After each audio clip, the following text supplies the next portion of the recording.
Так, все. Трансляція запущена, колеги, можемо починати. І я також поставлю запис.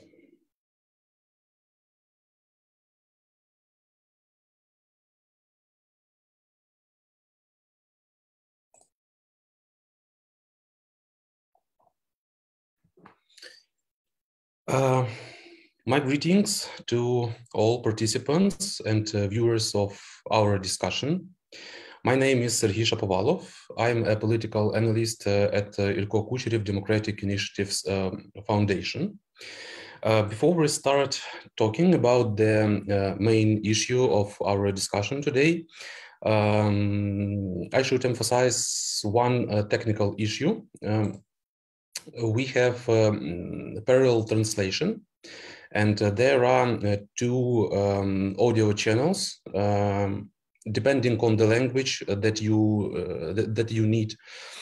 So if you need to listen to our speakers translated to Ukrainian, please choose the menu translation in Zoom and choose the language Ukrainian. And for people who need to listen to us in English, translated to English, please choose the menu translation and the language, of course, English.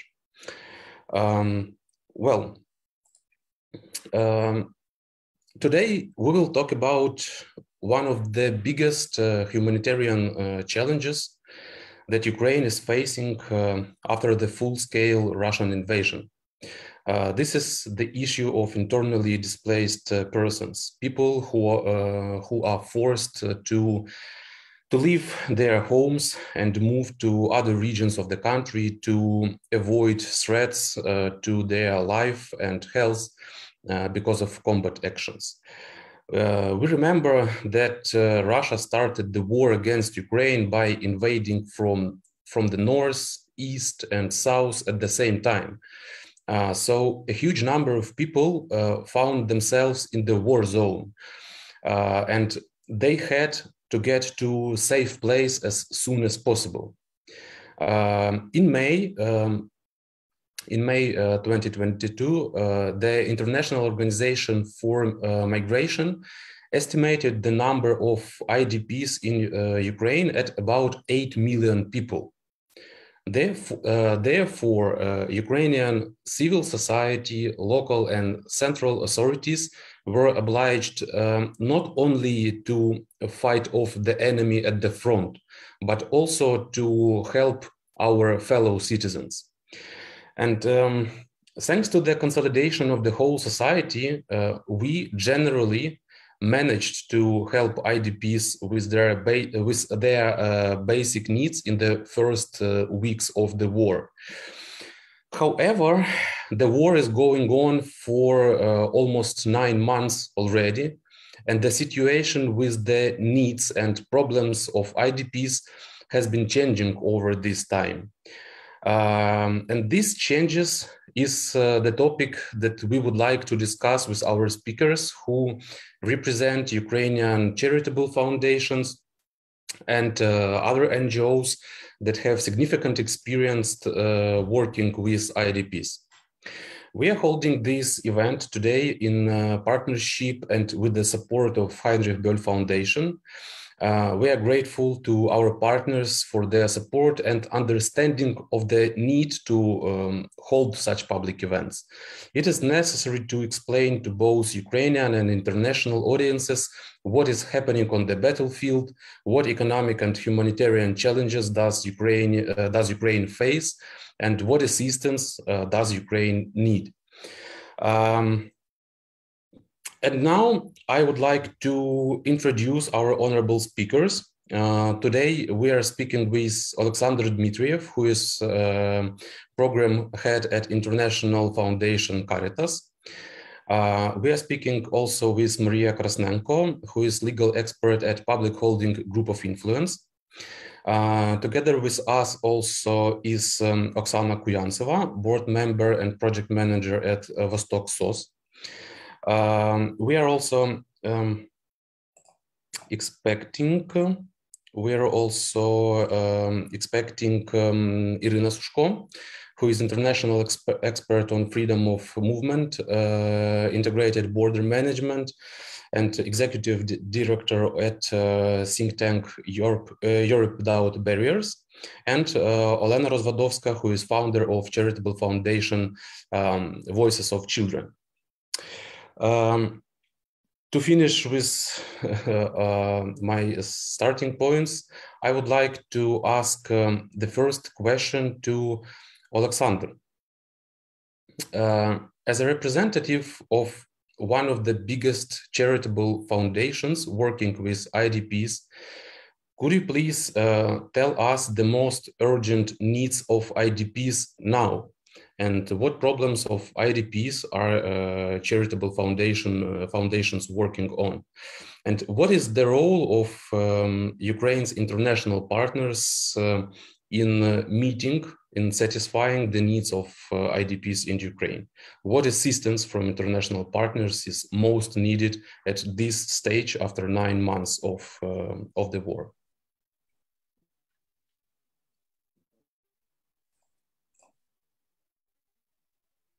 Everybody, дякую ініціативи.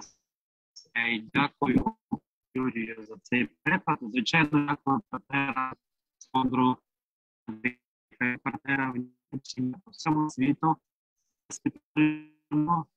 Дійсно, на приклад для нас і ми Пане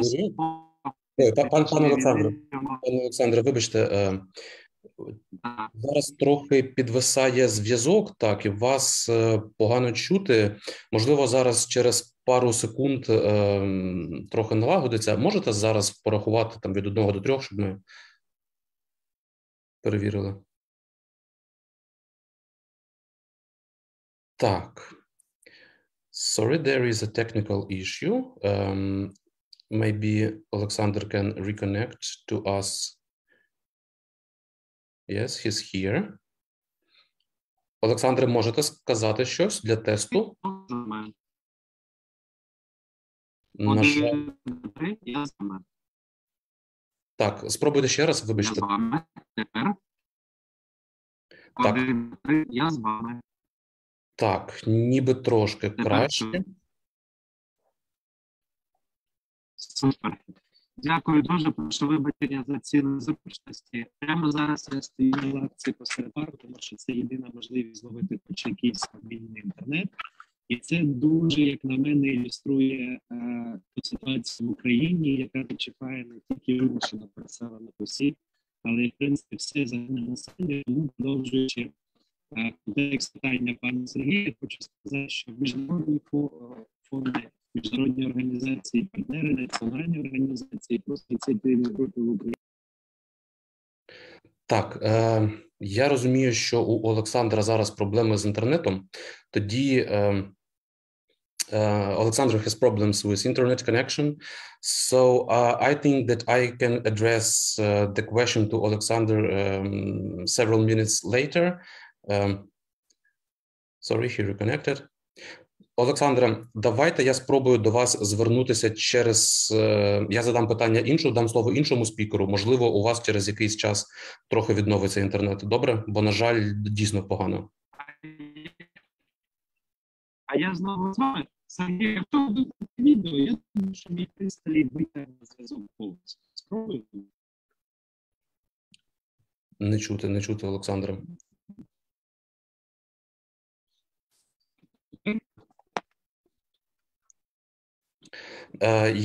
Пане Олександре, давайте я трошечки з часом, через якийсь час дам вам слово. Перепрошую. So I'm sorry for these technical issues. We would surely give a word to Oleksandr several minutes later. Maybe the internet connection will be reconnected. As we all know, the whole Ukraine and Ukrainian capital also suffer from Russian missile strikes, and this happened this morning also. And we all know that when there are problems with electricity supply, the mobile internet and mobile network internet doesn't work correctly as a result of these Russian strikes, and that is why we have possibly we will have such problems. So if you don't mind, I want to address my question to Mariia Krasnenko. Dear Mariia, back in June, you have written an article about the long-term challenges for IDPs in Ukraine and what decisions should be made to help IDPs overcome the challenges of the winter period. Now we are already in this difficult period, which we all had to prepare for since summer. How do you assess the current Ukrainian government policy towards IDPs? Is the government response to the challenges of the winter period adequate? And what could be done better? Of course, taking into account the available resources, which are limited. Okay, good morning, everyone. Thanks for having been here and of course for questions. I divide my answer into two levels, national and local, because I guess it's important to understand the processes and possible support options for the international community in this case. For a long time, the implementation of state policy on internal displacement wasn't based on information about the real number of IDPs, their social demographic profile, and assessment of their needs. In November 2022, after full-scale invasion, we still, unfortunately, don't have enough information about people who were affected by war and about local level, especially hosted communities. However, we see the desire of the state to take steps in the directions. In particular, the updated internal displacement strategy, which we hope will soon be submitted for discussion, includes the goal of strengthening the state's capacity to respond to the challenges of internal displacement, or something like that. I'm not sure exactly. Of course, it's just a document, but as for me, it's important from the state perspective of solutions. The next issue for me is providing basic needs such as work and housing, and I wrote about it in my articles, and we discussed a lot about it.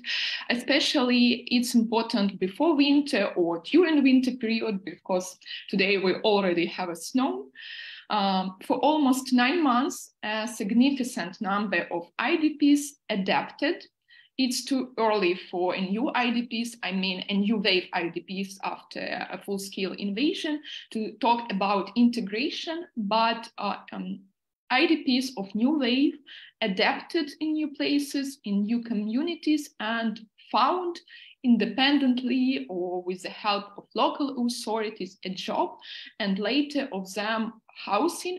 Mostly we talk about rent. But still, these two blocks continue to be one of the most requested by people, again, because it's about ability to survive. Again, we talk about winter. Of course, if we talk about work, globally, it's one of the biggest challenges for all Ukrainians. We talk about employee and employees, about business, especially the ones that moved from, I don't know, from Kherson, from Berdyansk. We have a great and a lot example of removing of business, but again, it's a challenge for them. It's a challenge for regions which are regularly under attack on infrastructure and constant electricity, water, and heating blackouts. Again, we talk about Kiev and Oleksandr, a good example, because we don't have a good internet connection.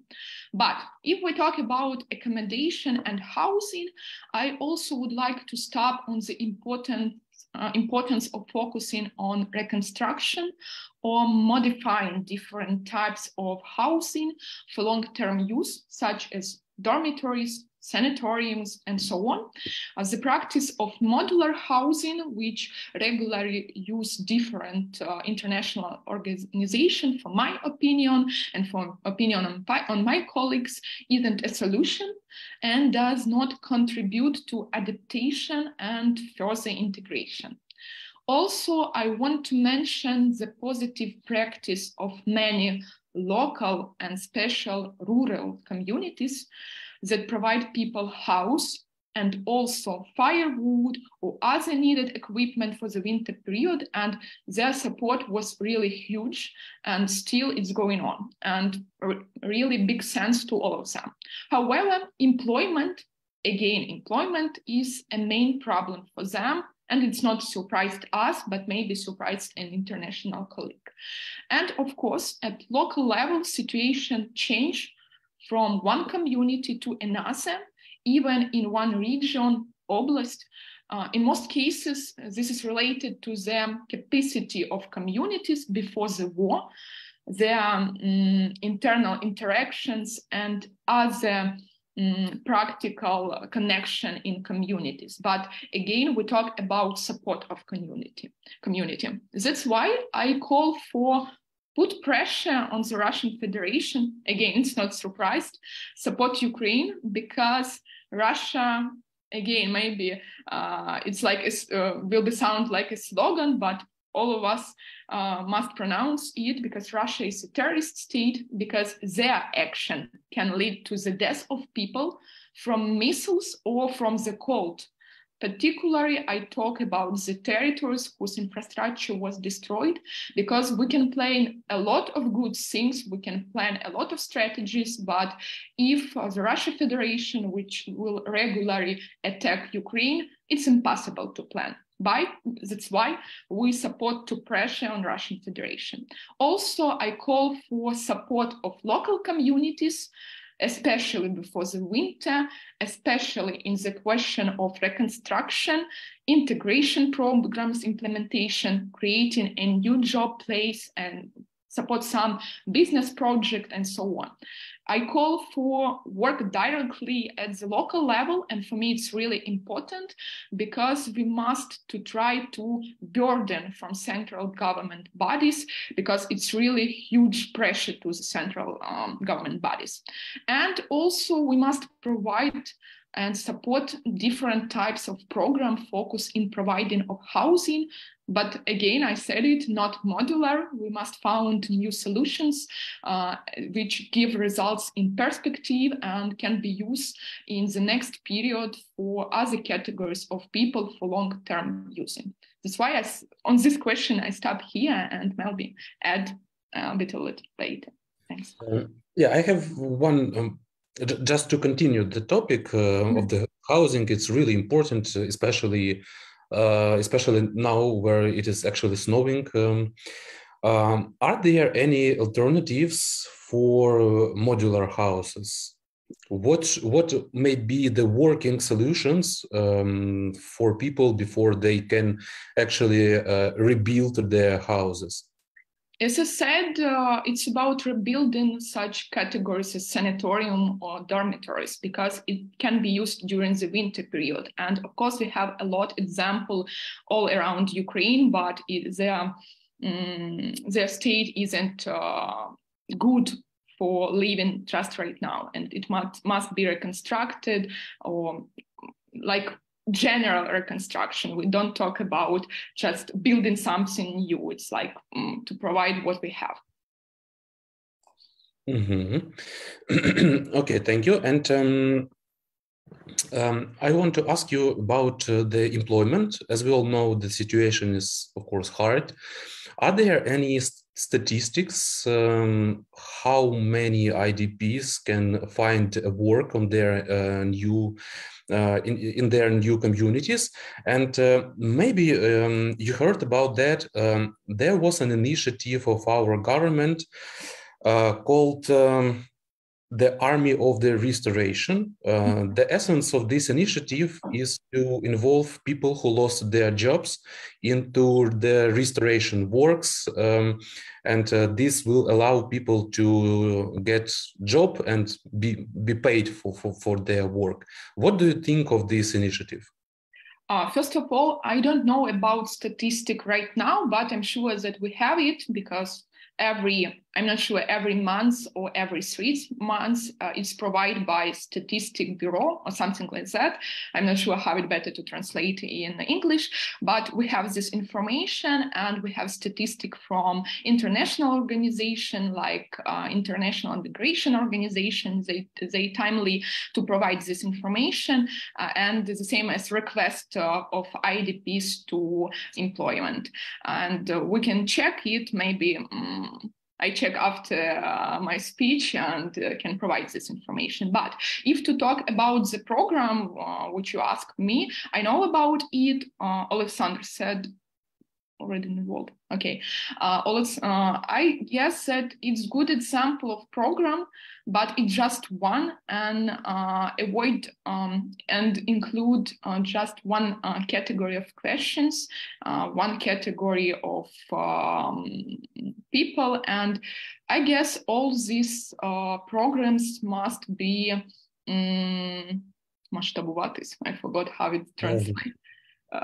Made of a bigger scale, maybe. Yeah, something like that, maybe bigger and to have more output during the realization of this program. But it's a good example, and different program must support different example of employment, support business, and in this case it will be work because we need creation of job place, and especially in the occupied territories, in territory which affected by war, because it's like, if the territory, if the communities have possible to employment someone, the people will live there and will rebuild the community and provide a perspective for the community. And for most of them, it's a problem. It was, before the war, because a lot of rural communities had a problem with employment, and mostly we talk about all the population. And nowadays, after the war, during the war, better to say, it be the same problem, but it be more harder for feeling and realization of local politics. Thank you, Mariia. And my final question to you before I give a word to Oleksandr. Oleksandr said that 4,000 people already involved in this army of volunteers. So I'll ask Oleksandr whether he can elaborate more on this. Just final question to you, Mariia. Our government introduced a program to help people, to help entrepreneurs who give a job, who employ IDPs. But nevertheless, there was a prejudice to IDPs. I think it's a common story that IDPs were perceived as people who are only temporarily in my community. And if I employ an IDP in several weeks or a month, this man or woman will leave my community, and I will need to recruit another member of the team. Does this factor still working, and is it preventing entrepreneurs from employing IDPs? Yes, of course, it's like a human factor that always will be. Unfortunately, from time to time we will hear about it, but as for me, it's important to talk from the perspective when a lot of people try to recruit an IDPs, because right now the government provides support for employer who employ the IDPs, IDPs, it's like support 650 hryvnia for a 2 or 3 months period, 2 months. And it's really some help for employers, especially in small cities or rural area. And it's that's why employer really try to provide a place for IDPs. But if we talk about policy and we talk about perspective on this question, it's important to talk about integration of IDPs and how we see their integration in communities where they moved. And a lot of communities try to provide their own program, try to build a new connection between local people and IDPs. We have some example in previous period before full-scale invasion, and it's a really good example.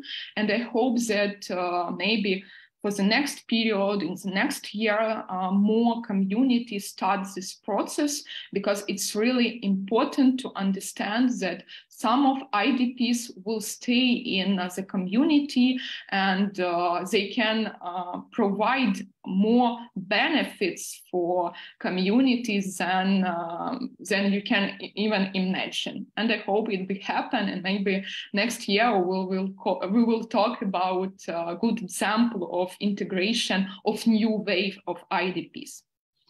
Mm-hmm. Yeah, thank you, Mariia, for your thoughts, for your contribution. And now I want to address the next question to Oleksandr. And before I ask a question, can you please count from 1 to 3, just to check the sound? Yeah, I can. 1, 2, 3. Do you hear me? Yeah, it's better. It's better. Magnifique. Отже, Олександре, ми говорили про потреби, в тому числі потреби довгострокового характеру. Це житло, це в основному це робота, так? Тобто те, що дозволяє людям відчувати себе впевненими у собі, незалежними, так? Наскільки ось такі потреби, ну, з вашого досвіду, да? Очевидно, ви працюєте з ВПО, щоб допомогти їм і в задоволенні таких потреб, вирішення цих проблем також. Наскільки це успішно вирішується? І також я бачу, що ви написали, от ви знаєте про цю програму армії волонтерів, армії відновлення. Яка ваша думка про неї? Чи це дійсно ефективний крок з боку держави для того, щоб допомогти ВПО знайти роботу? Так, дякую, Сергію. Дякую всім. Сподіваюся, що на цей раз мене добре чутно. І поки я не спочатку, я попрошу вас вмикнути презентацію, яка у нас є невеличка. По-перше, дякую фонду Демініціативи, фонду Яндріха, всім нашим закордонним партнерам по всьому світі, в Німеччині. Пане Олександре, вибачте, тут сторонні звуки. Можете говорити от прямо в мікрофон?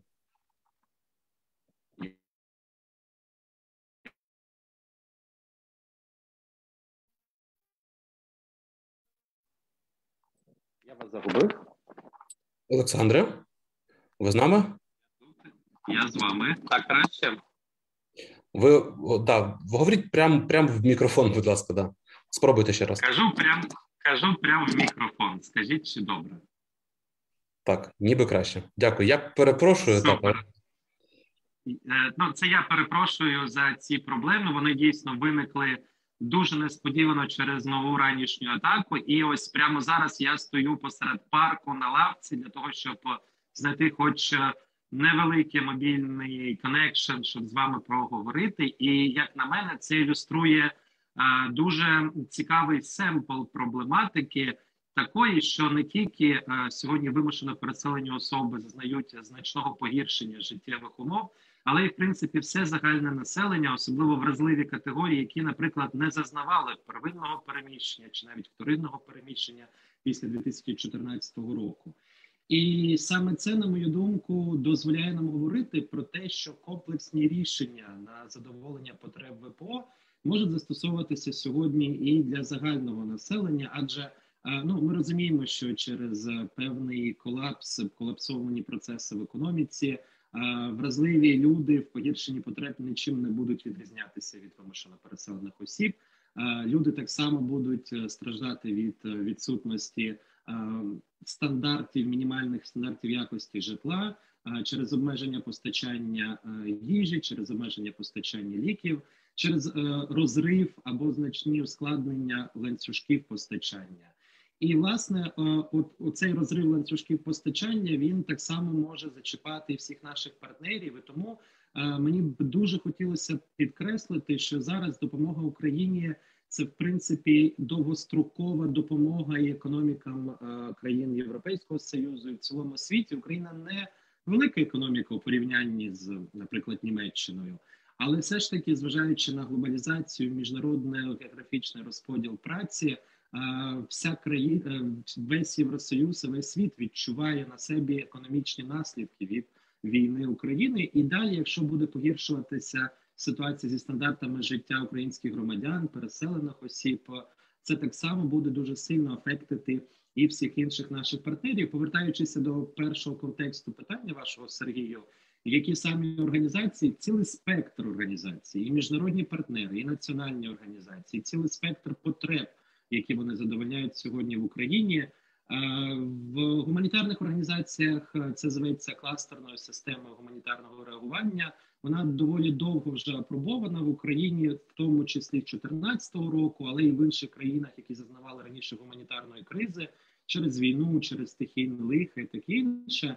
Але говорячи про потреби українських переселенців в Україні, українських переселенців, наприклад, в країнах ЄС, говорячи про потреби, ми не знайдемо ніколи ефективного рішення у вигляді точкових змін політики чи точкових інтервенцій, впровадженні сервісу. Це дійсно комплексне питання. І ось, наприклад, якщо ми говоримо про одну з базальних проблем – відсутність роботи, то ця проблема зачіпає, звичайно, загальне населення, але воно комплексно не може вирішитися за рахунок грантової роботи чи за рахунок створення мікробізнесів, мікрозайнятості. Це вимагає системного пов'язування зусиль для того, щоб не було тієї конкуренції між членами громади, куди переселилися переселені особи, і безпосередньо переселенцями конкуренції за вільні робочі місця.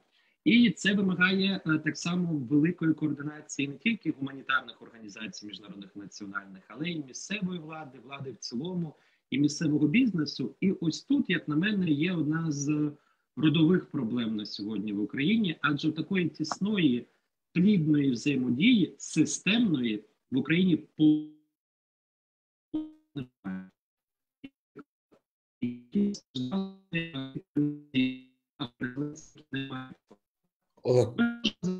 Олександре, вибачте, почекайте секунду. Запам'ятайте останні дві фрази і зараз спробуйте їх повторити.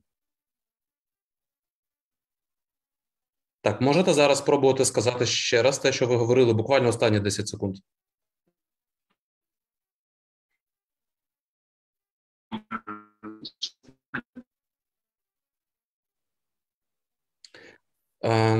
Unfortunately, once again, we have problems with the connection.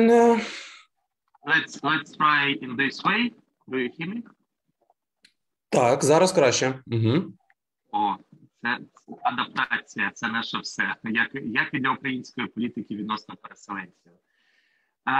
Я говорив про системність рішень на прикладі відсутності поки сталої взаємодії між постраждалими громадянами та переселенцями українського бізнесу, української влади, на прикладі відсутності житла, наприклад, пошкодженого житла в людей, які нікуди не переміщувалися, і переселених осіб, які кудись перемістилися, але не мають його сталого. Люди фрустровані і сепаровані.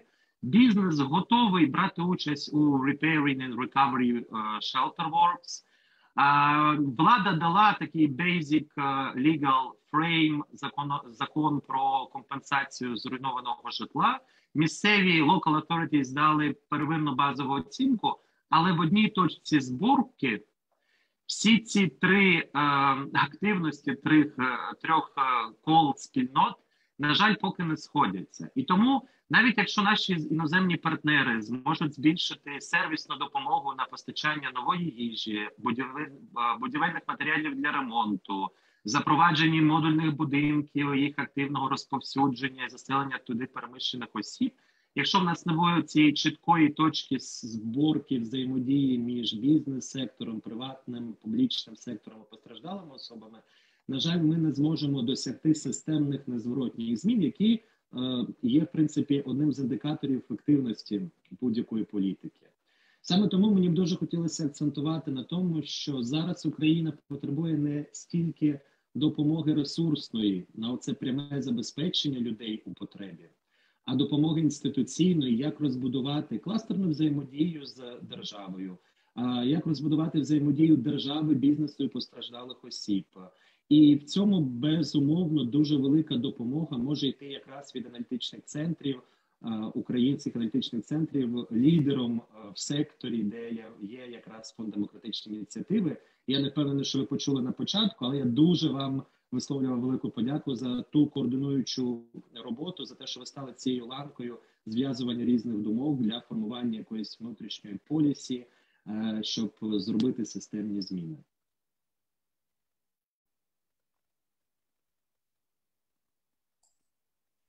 Yeah. Thank you, Oleksandr. Can you all hear me now? Yeah, it's okay. Thank you, Oleksandr, and thank you for recognizing our own role. And we are really glad to gather people who work with IDPs and make their valuable contribution to these systematic changes. As you said,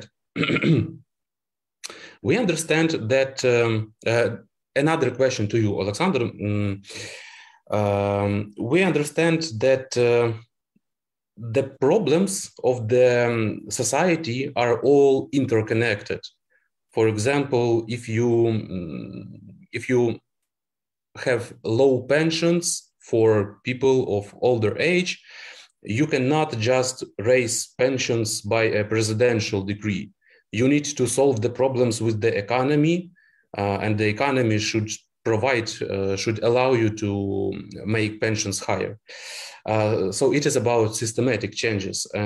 But in the conditions of war, it is somewhat hard to do it, and there are limitations. For example, Mariia previously said about housing and the repairment of housing.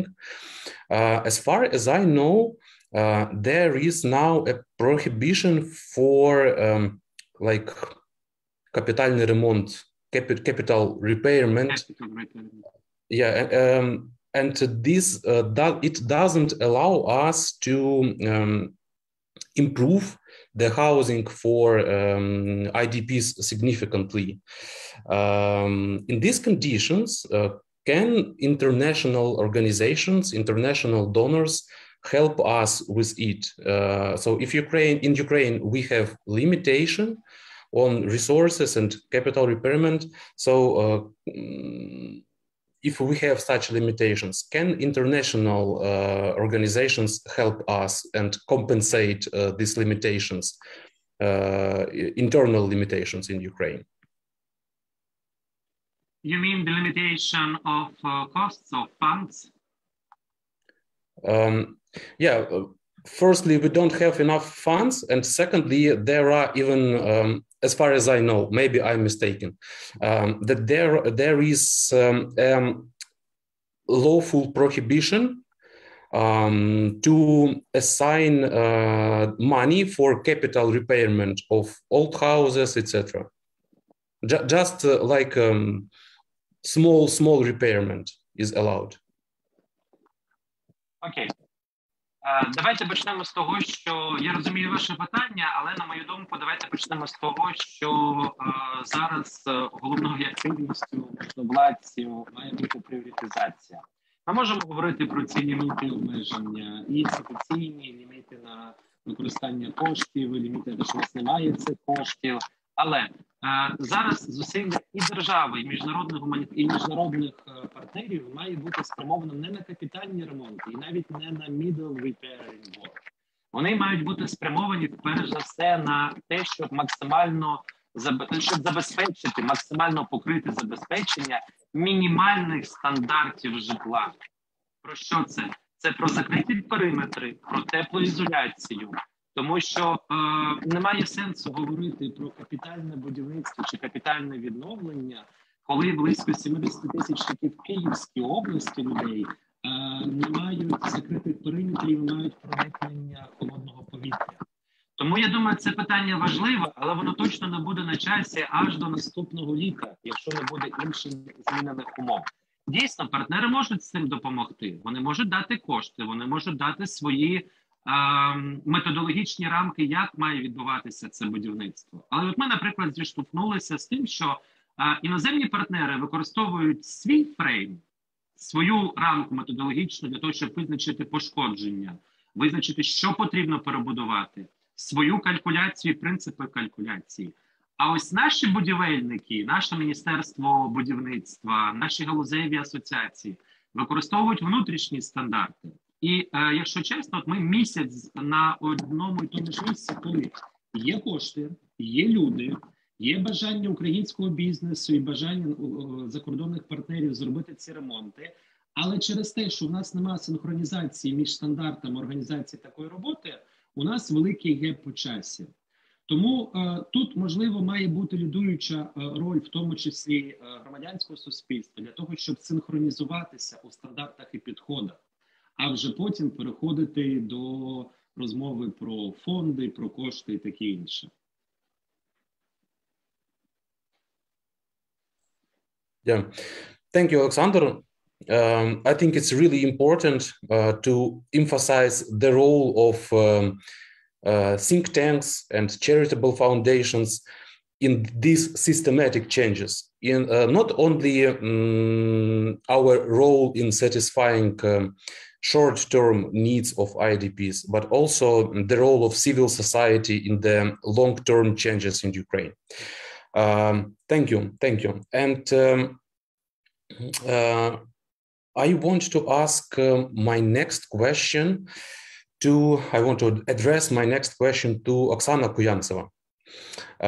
At the beginning of the Russian full-scale invasion, many people moved to the western regions of Ukraine, which was these regions were perceived as relatively safe. Now, many cities in eastern Ukraine are also serving as major humanitarian hubs for IDPs. Dnipro, Kharkiv, Zaporizhia, etc. Is there any objective data that would allow us to understand which cities are currently hosting the most IDPs and which are most in need of assistance, including international assistance? Are there differences in how successfully IDPs are integrating into communities in different regions? Hello, everything. First of all, thank you for letting me participate in this conversation, in this discussion, because we're really talking about very important things. I would like to say from the very beginning, there is no official register on the statistics, yes, and we can just put into consideration some data provided by UN organizations or, for example, international migration, yes, and focusing on this information, we can just understand some general points, like if people are fleeing Ukraine or they're coming back, or however they are spreading, let's say, around Ukraine. Also, it's very important to keep in mind that a lot of people register as IDPs in some oblasts or hromadas, and then they can still keep moving around and change their place of living. That's why whatever data about, whatever statistics about the number of IDPs in each local community could be not relevant, let's say. Yes, while as working as a foundation, we usually receive requests from local authorities or from other NGOs that are taking care about IDPs living there. And usually we ask them to provide information about the number of IDPs, their needs, and this gives us a possibility to have needs assessment stage. It's important to understand that I can provide, for example, general statistics on oblasts or regions where we work mostly, yes, and then according to our statistics, for example, we receive mostly requests from IDPs from Donetsk region, from just a second, from Dnipropetrovsk region, Kharkiv region, Kyiv. But again, that's due to the fact that for previous 8 years, we have been working closely with Donetsk and Lugansk and oblasts, and then those communities know us better. And I think if we go to the statistics of other organizations, it can be maybe not completely different, but still different. What's important to say that a lot of IDPs, they were really going to so-called safe zones like the Zakarpattia region, for example, or western parts of Ukraine, but now they are going back to liberated territories if their houses, for example, survived. Yes, and a lot of people coming back to Kharkiv region.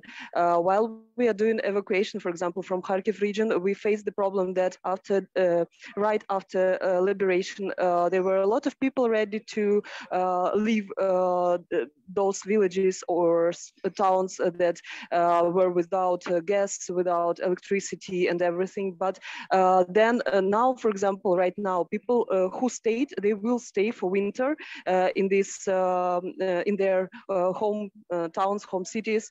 And it's very important for us to provide humanitarian assistance regarding winterization, exactly where these people are living.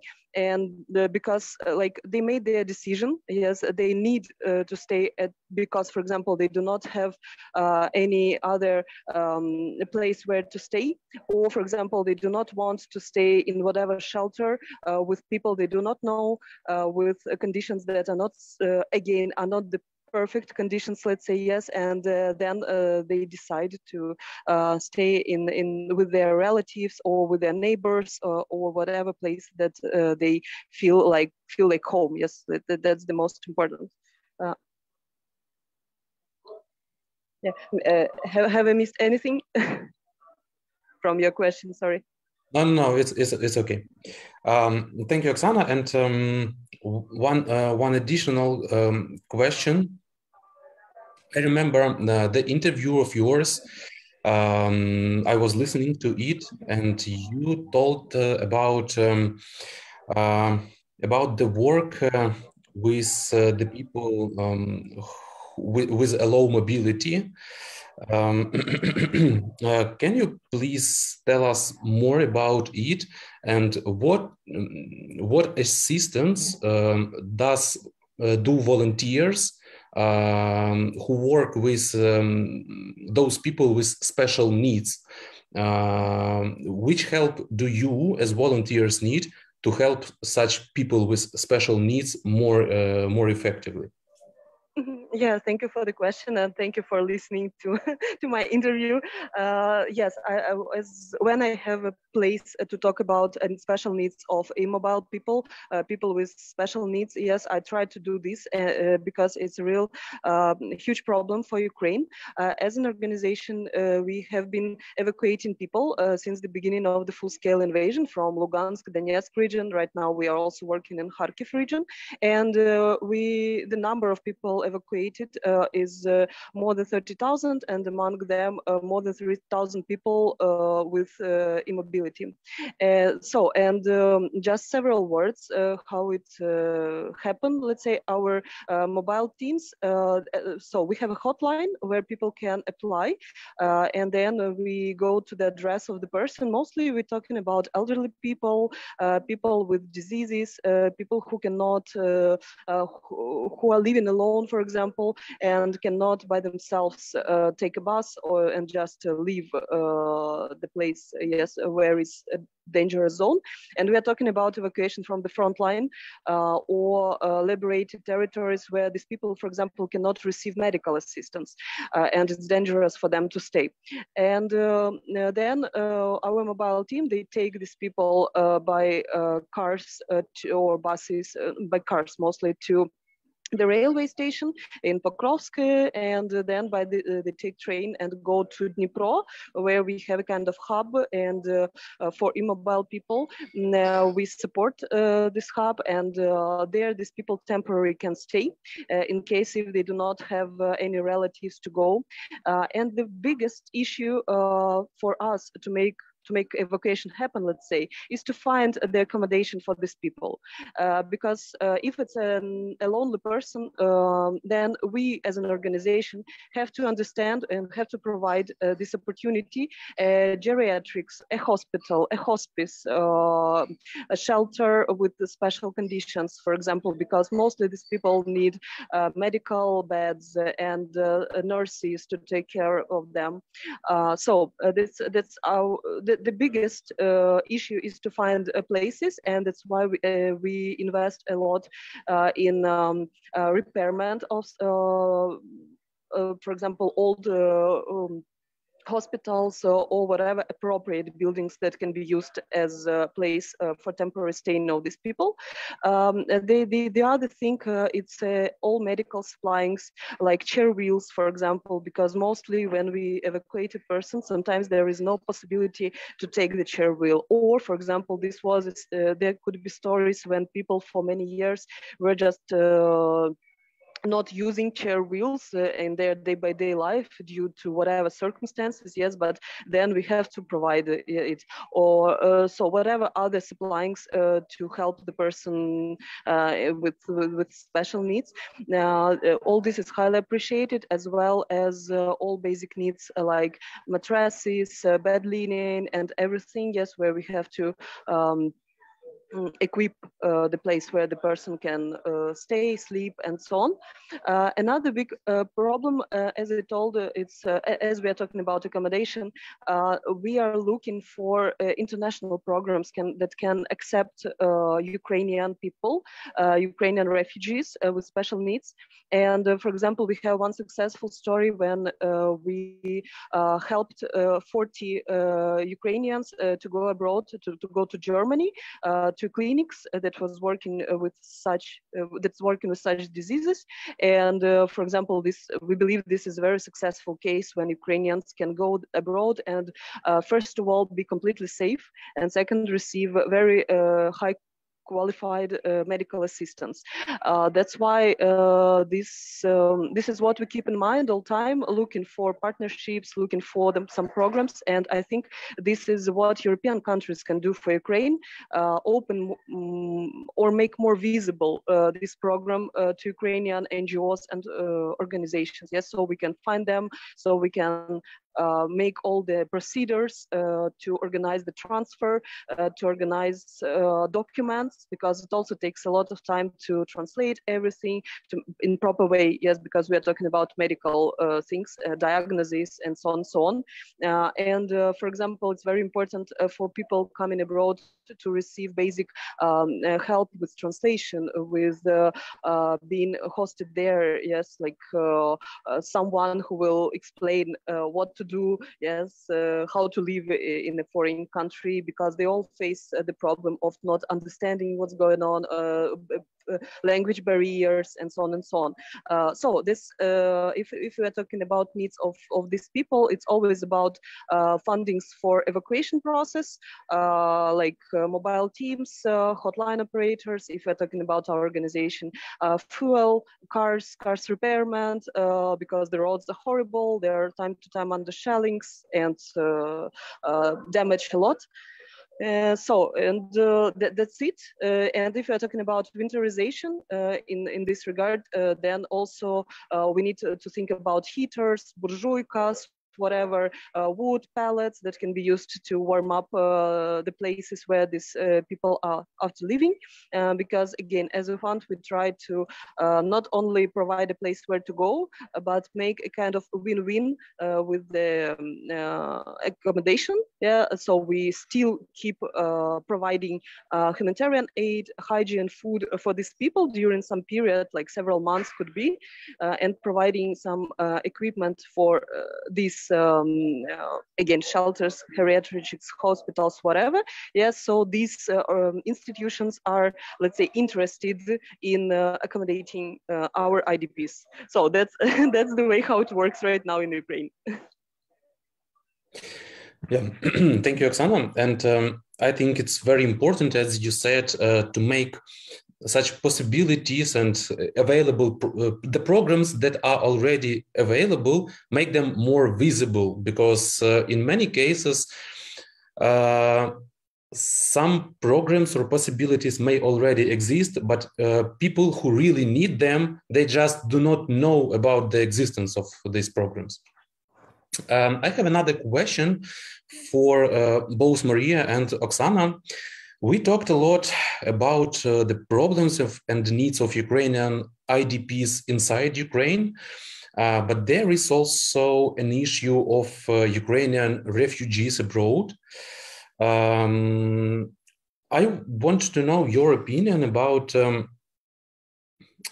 is it worth to return to Ukraine for people who are abroad now? Because we know, we remember that Minister of Reintegration, Irina Vereshchuk, called Ukrainians who are abroad not to return until the spring season. And there are like there may be several points of view on this issue. From the one point, Ukrainian economy suffers when people leave Ukraine. They do not work here, they do not pay here, they do not buy products here, etc., etc. But from the other point of view, many people left, and it allowed Ukraine to make the consumption of electricity, heating, etc. Less. And it allows us to overcome these Russian strikes on Ukrainian critical infrastructure. So there are like arguments on both sides. What do you think? Is it worse for the people who are in abroad now to return to Ukraine? And what we as a state, as a society, can do to return our people back when it will be more convenient for them in spring, in summer, in several years. We all know that many people left Ukraine and they will stay in Europe, they will build their life there. How can we make Ukraine attractive for Ukrainians once again? What do you think? It's maybe a very general question, but I think that it is important for the future of our country. Oksana, okay, Oksana, maybe Thank you. I'll be short. Yes, my point of view. All time when I'm asked this question, like, should Ukrainians come back to Ukraine or not, I'm always stand very clear on the position that Ukrainians should come when it's safe. I mean, I do not think that we have to focus on seasons, but yes, I completely agree that during the winter period, it can be more complicated, and taking care about Ukrainians, and mostly we are talking about women with children that need special care, and children that need, for example, education, and they can do this abroad, yes, much better with stable internet connection, with electricity, and many other things than in Ukraine with air raids, blackouts, and other problems. I think the point should be not only economical point, like when it will be easier. Yes, the point should be we have to win this war. We have to tell to the world that Russia is a terrorist state again and again. Yes, there is. We have to focus on it, and we have to return Ukrainian refugees when Ukraine is completely safe place to come, and this should be the priority. That's my point of view. And if we're talking about how to make Ukraine attractive, I think the country is pretty attractive as it is, because we see that the civil society changed a lot during this 9 months of full-scale invasion, and we are the country that we can be proud of, and that a lot of European countries, for example, look at us and tell us that we are brave, and we are really brave. Yes, that's obviously, and we have a lot of examples of when refugees staying abroad are doing a lot of things to support Ukraine, like fundraising, like sharing information about the truth about what's going on in Ukraine, like even talking to their people living nearby, and sharing the real information about war crimes that Russia commits, the genocide that Russia commits, and I think that's the point. Yes, like it's not a problem that Ukrainians stay abroad if they still support Ukraine, and if they still identify themselves as Ukrainians. That's the most important. Thank you, Oksana. What do you think, Mariia? I start my answer the same as Oksana when people ask me about it, because it's really popular question, especially for people who stay in Ukraine or in Kiev. I always ask that, is it worth to stay? And my answer that it's a personal decision of a people to back to Ukraine or to stay abroad or to stay in the territory of Ukraine. It's really personal decision, because Ukrainian government, no one of us can provide safety right now in any part of Ukraine, and it's the main. But state and especially government already think about the process after we win, and this question already include in a recovery plan, which I hope will be adopted, or maybe if not adopted, but it be used after the winning of Ukraine, and it be useful. And as I said, this question included, and it's a big focus on this question about returning people who stay abroad, and have to do it in the polite way, have to do it in cooperation with European Union and other countries where Ukrainians stayed during the war. Yeah, thank you. And once again, I remember the words of Oleksandr. He said about systemic changes, and it is one of the factors, systemic reforms. It is one of the factors how to make Ukraine attractive after our victory. Because we're not only fighting for preserving the state, but also for making our society and our country better. Thank you, Oksana. Thank you, Mariia. I also see that Olena Rozvadovska, who is the head of Voices of Children Foundation, also joined us. We have spoken, I'm addressing question to you, Olena. Thank you for your time. We have spoken a lot about the needs of IDPs in the winter period that started, it seems like right now, because we see snow on the streets. Also, Oksana shared their experience of working with specific categories of people, like people with special needs, with some health conditions.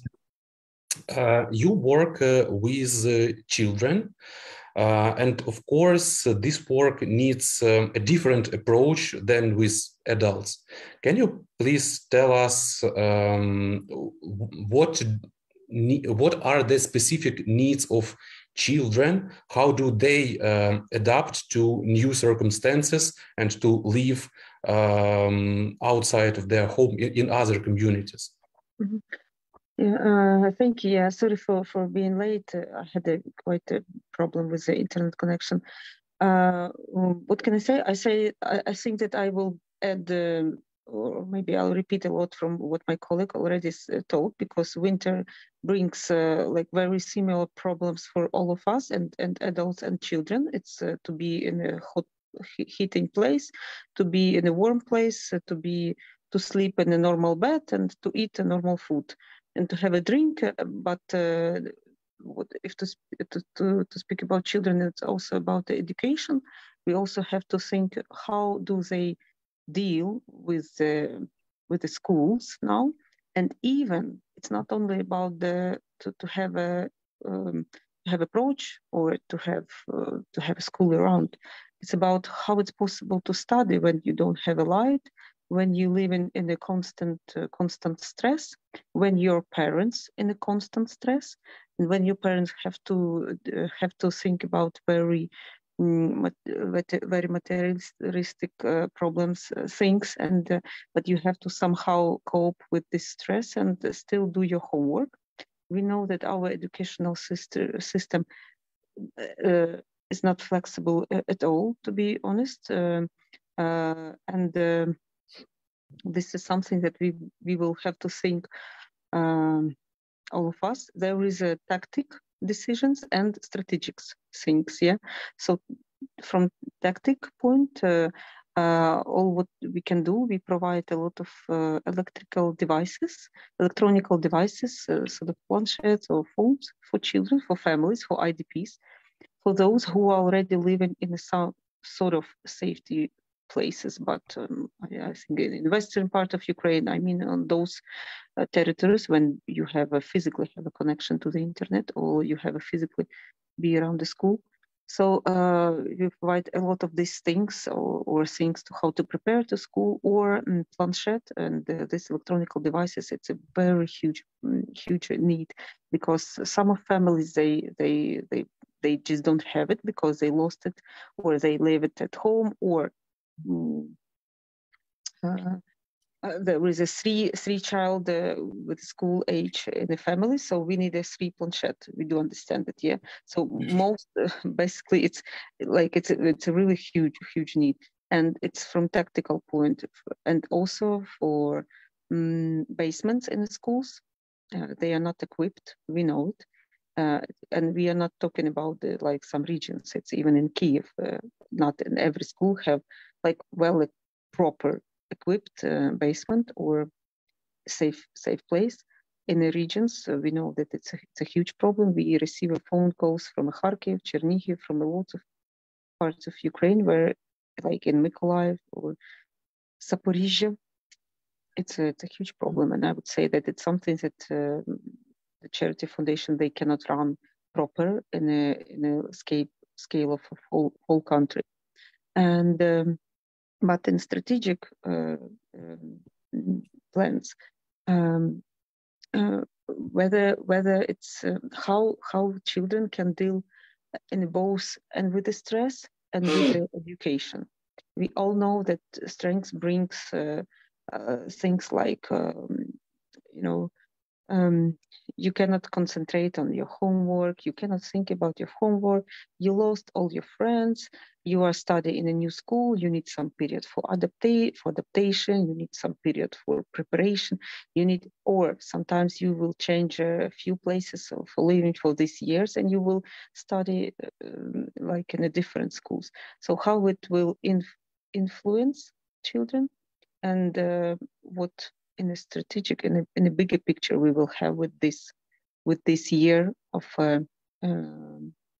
children schools. So this is, I would say, something about specific needs. So that but I think that we need really to have this like a broader view for the education. It's not only about to having the access to the lessons. It's not only about make some points in the homework, yeah, or some tests. It's about how they will, how do they feel during the educational process, and what we will have. And all of students also now have to have like new skills, this skills of they met a lot of new children in their classes. They met maybe, or this simple situation. We have a lot of when from somebody from a classmate, his father will died in the war in the front line. So it's a trauma not only for this child who lost her father, but it's a trauma for the whole class. We receive the phones from teachers or from other children who would say, the father of my schoolmate died, and I'm afraid that my parents will die. And it's something that will touch the everybody around. So so now I'm skipping to that point of psychological and psychosocial support, which is our main focus. How to also equip the teachers with the new skills, how to deal with these new situations in the class, and also how to equip the children with the new skills of how to deal with the stress, how to still concentrate on your homework when you are living in the conditions on the air sirens and your parents who are not in a good mood always. So this is like psychological and psychosocial support. It's something that have to be really very also wide, широко,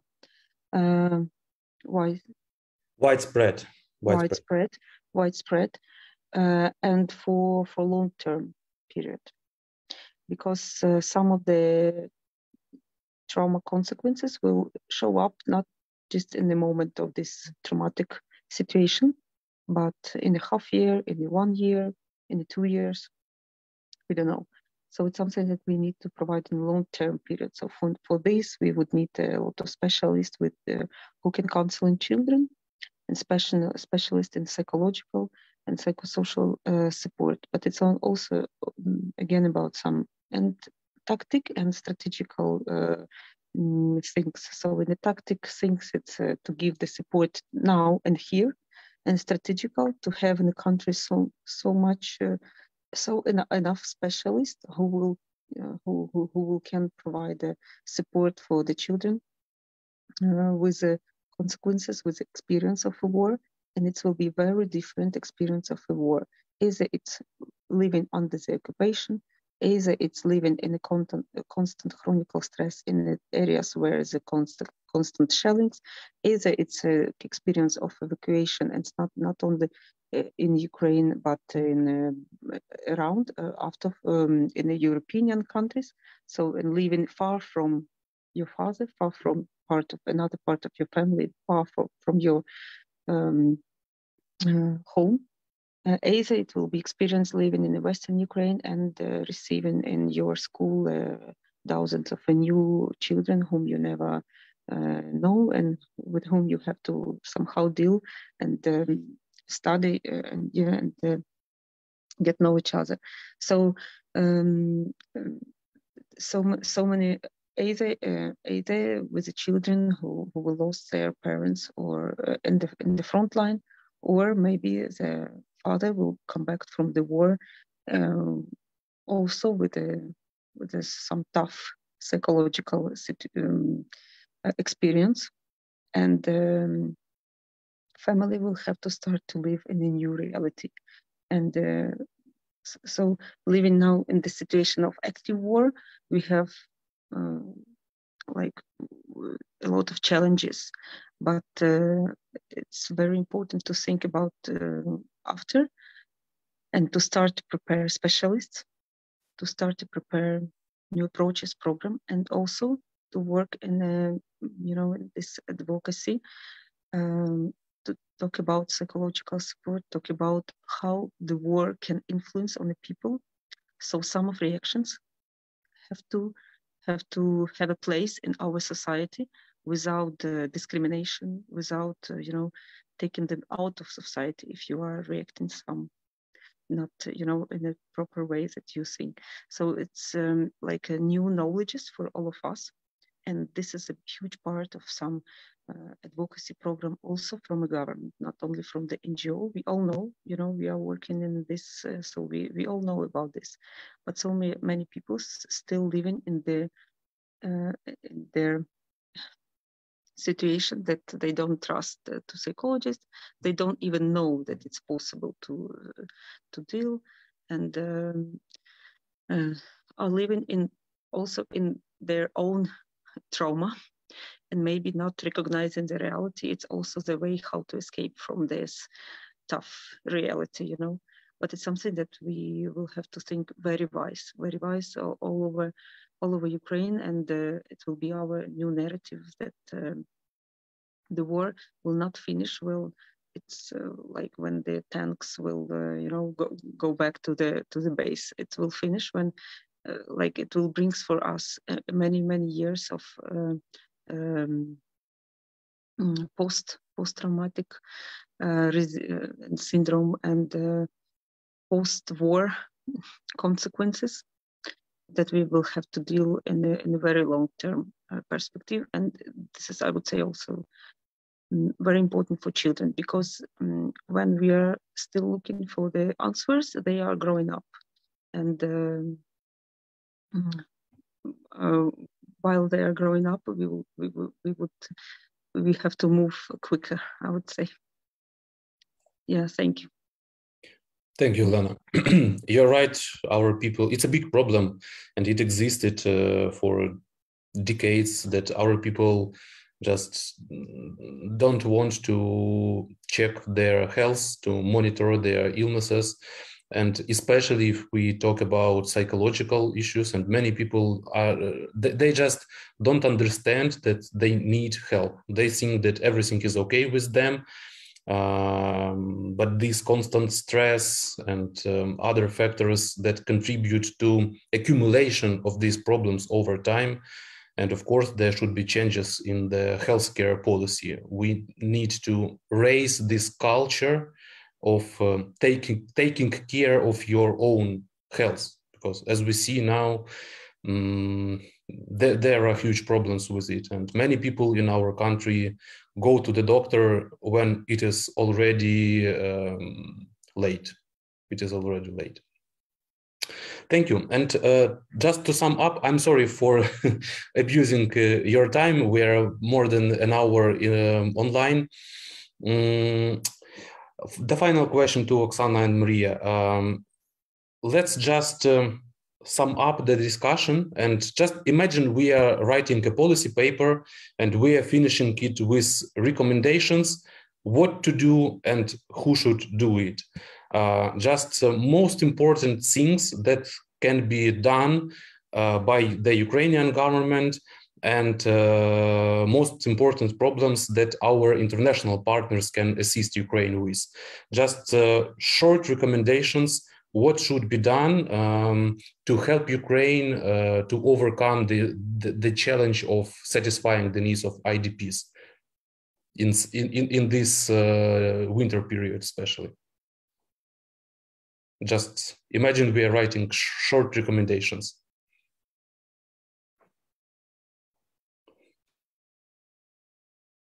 You know, it's not easy to ask this question, because when you have a limitation of 1 point or 2 points, it's really hard.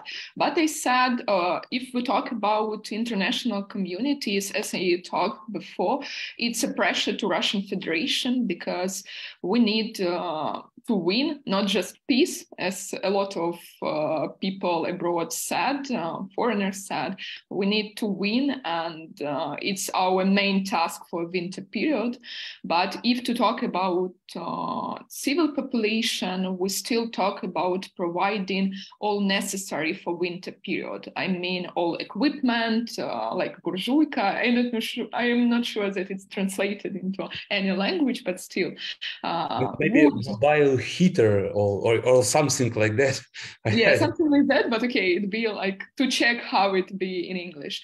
But all necessary for the winter period, it's really must, and it's must for IDPs, it's must for people who live in the territory near fighting zone and so on. It's really important.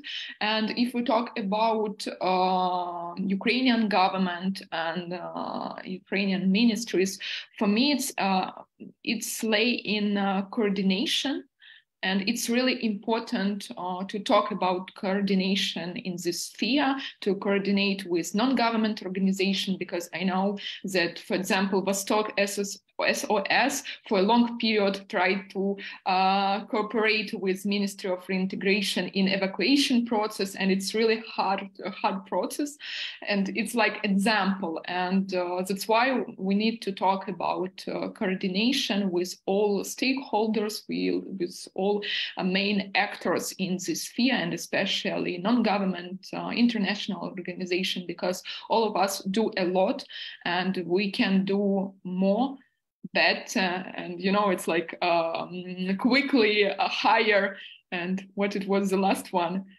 but it's no matter. But again, it's about coordination, and I guess it's the main task for Ukrainian government in the next period. Yeah, thank you. I'm sorry for asking this question in such a form, but when you're trying to advocate something, that you should prove to the decision maker that your problem is really important, and say to the decision maker what to do to solve this problem. For 2 or 3 minutes, like a lift exercise, when you are going through a lift, just explain what you want from the stakeholder. It's a really good example. 2-3 minutes or half a page, just half a page to solve all the problems. Thank you. And what are your recommendations to both Ukrainian government and international partners of Ukraine? Oksana. I completely agree with Mariia. Yes, we coming back, we have problems in cooperation with Ministry of Reintegration, and I think that's the key issue. We have to implement, for example, accommodation using sources that state has. Yes, not doing it manually. Let's say that's why it's about opening registers, working with data like state data. It's very important.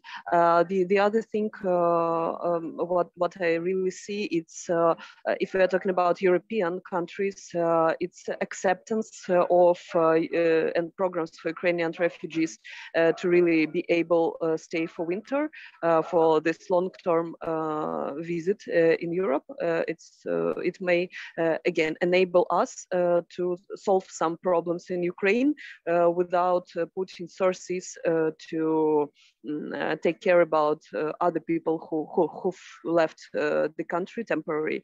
That's why, yes, I think this is two key points, like support Ukrainian refugees abroad and provide such kind of programs for them and support. And the other side, and plus what's also important for European countries is to make in-kind donations of things that's very difficult to procure right now in Ukraine, because they are or deficit of them or they are overpriced, like generators, like heaters and many other things, huge tents to set up collective centers and so on. So, I mean, this in-kind donations, acceptance of Ukrainian refugees, and for Ukraine, working in close cooperation between ministries and organizations that really do their best, but cannot do this on the state level. Yes. Thank you. Thank you all. I think it was valuable contribution for the discussion on the topic, and it is, as I said in the beginning, it is really important to articulate these problems when communicating with international partners. I think from our side as NGOs, we will continue to implement our role both in satisfying short-term needs of our fellow citizens and working in the long-term perspective as agents of these strategic changes in Ukraine. And what about international partners? We are very grateful for all the help that you provide to economic help, humanitarian help for both for Ukraine and our citizens abroad. But we keep saying that give us more weapons, the more powerful we are, the quicker we will liberate our territories and the less IDPs we have. So thank you all. Thank you all. Have a nice day and safe day. Thank you so much. Good night. Thank you. Bye. Thank you. Bye.